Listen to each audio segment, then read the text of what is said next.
Hello, beautiful ladies, and welcome to today's video where we're going to be talking about why classic doesn't mean perfect.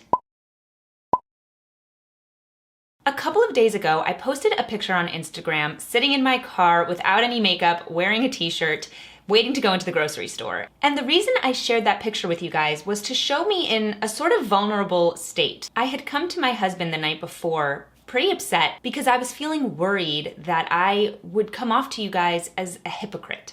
I was worried that you would see all of my content about being classic and think that I meant perfect. There are times where I'm not perfect, where for myself, I want to be the one cleaning the house. I want to be the one doing the laundry, and there are times I don't get it all done. Or there are times where I don't stick to my routine and then the rest of my day I'm just kind of off and don't get done what I want to do. And I came to my husband and told him I was really upset about this, that I was worried that I was letting you guys down and letting myself down.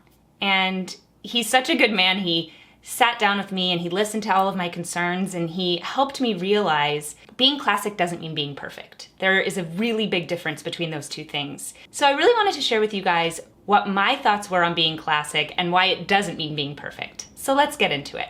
First of all, I definitely wasn't always classic. Now, classic means a few different things to me, right? But the first thing that I mean when I'm talking about classic right now is being the kind of woman who's put together, who spends time to make herself feel beautiful, who knows how to behave in certain social situations, things like that. I really didn't know how to do. My mom never wore makeup, and so the idea of me wearing makeup wasn't something that I really knew how to do. I didn't learn how to do my makeup until I was 21.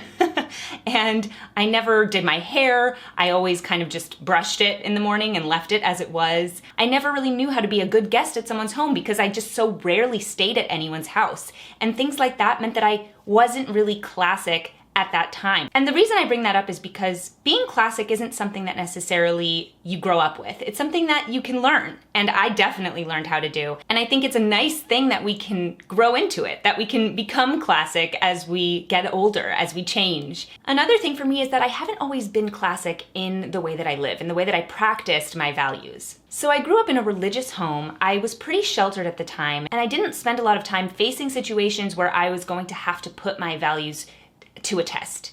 And it wasn't until I left home for my master's degree in New York City that I actually did come face to face with things that challenged my faith, challenged my beliefs, and challenged my values. And I struggled at the time. I really did. For example, when I was in New York City, I struggled with my modesty. I really wanted to dress in a way that I wouldn't dress now, where I was showing parts of my body off that I would never do at this point in my life. And there were a few reasons that I wanted to dress more immodestly. One is that I kind of wanted to fit in. Everyone around me was dressing in a way that was more immodest, and I felt a little bit self-conscious that I wasn't dressing just like everybody else. And so I was really pulled to fit in, to wear clothing that other people were wearing, to go shopping and see clothing in the window and maybe buy that thing that was in the window instead of constantly searching out something that was a certain length or covered certain body parts. And so it was a pull for that reason. Another reason I really liked dressing immodestly was I love fashion.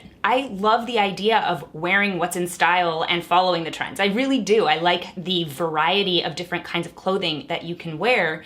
And of course, when you're dressing more modestly, that's limited. That's a little bit more limited than it would be if you can wear absolutely whatever you want. So I really enjoyed that part of it.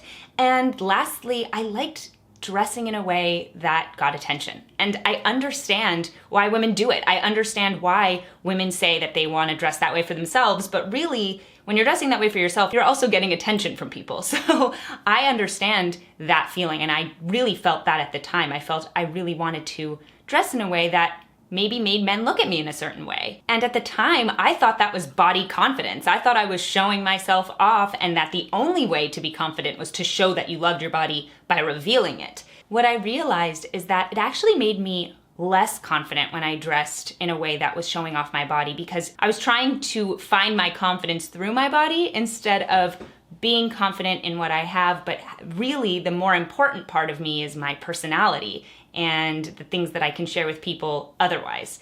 But in any case, I also strayed from my values with my physicality. And I was planning on being a virgin until marriage. That was something that I found was a really important value. It's something, of course, I still value. It's something that I did live out. But when I moved to New York City, I changed my standards about the other things I was willing to do physically. And I definitely did things that now I regret, which is why when I make a video like "Ladies, Stop Hooking Up," it's not from a place of judgment. It's from a place of I understand the pull to do that because I did it myself and it definitely didn't make me happier. It's something that now I can look back on and recognize how much of a mistake it was for me to do. I would never do something physically with a guy and then feel great about it the next day. When I'm married, absolutely. Now, it's amazing, but at the time, it was a really big mistake. Now, of course, I don't struggle with the physical stuff. I have a wonderful husband, I'm married, and I'm very happy, but I still struggle with modesty sometimes because I do like having variety in my closet and in my outfits and in fashion. And I understand the pull to want to be physical with people before you're married. I mean, it makes sense. It's fun and exciting, but at the end of the day, those actions, even if they don't make you sad afterward, don't have any sort of meaning when you compare it to what you could have in a marriage, and they don't build towards a marriage either. But here's the thing.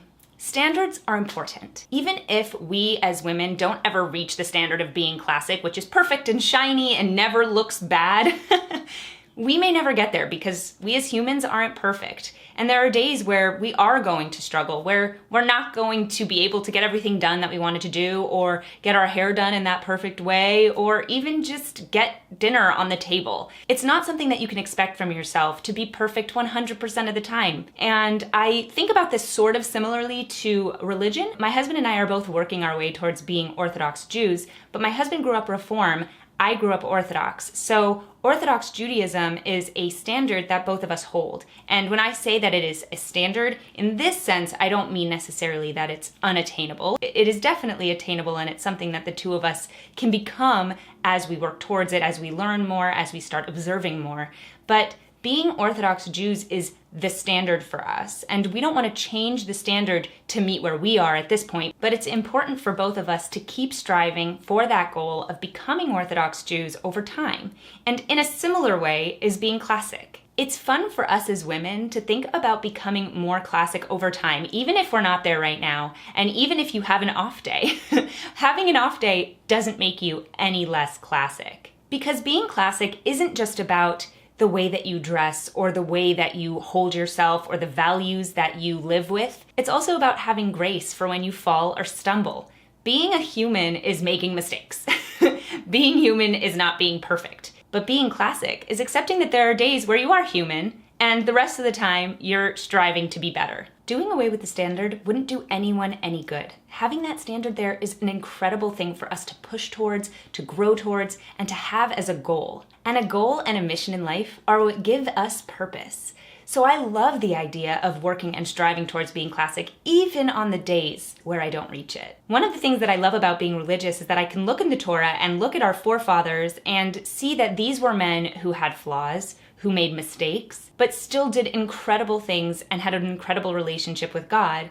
And it means that we too as people can make mistakes, can fall, can stumble, and still come back from that, and still have a good relationship with God, and still grow and become better over time. So I really wanted to say today that it's okay if you fall sometimes, and if you aren't perfect. When it comes to your values, when it comes to your classic way of living, all of those things are things to aim for. And on those days when you don't actually make it there, you're still being a classic person just because you're aiming to be classic. And I really wanted to thank you guys so much for the love on that post that I did on my Instagram. It meant so much to see you guys in the comments, to see that you understood where I was coming from, and that you actually appreciated that I was sharing with you a moment of vulnerability, because it can be scary to do that, but I have the best followers, and so you guys really made it easy, made me feel so loved, so understood, and it just was such a wonderful thing to know that we all go through it. There are days that none of us get the laundry done, you know? And so it's just fun to hear what you guys are thinking and where you guys are at. I just love communicating with you guys, so please continue to do that in the comments. It does mean a lot to me. Let me know in the comments a time that you've absolutely loved being classic,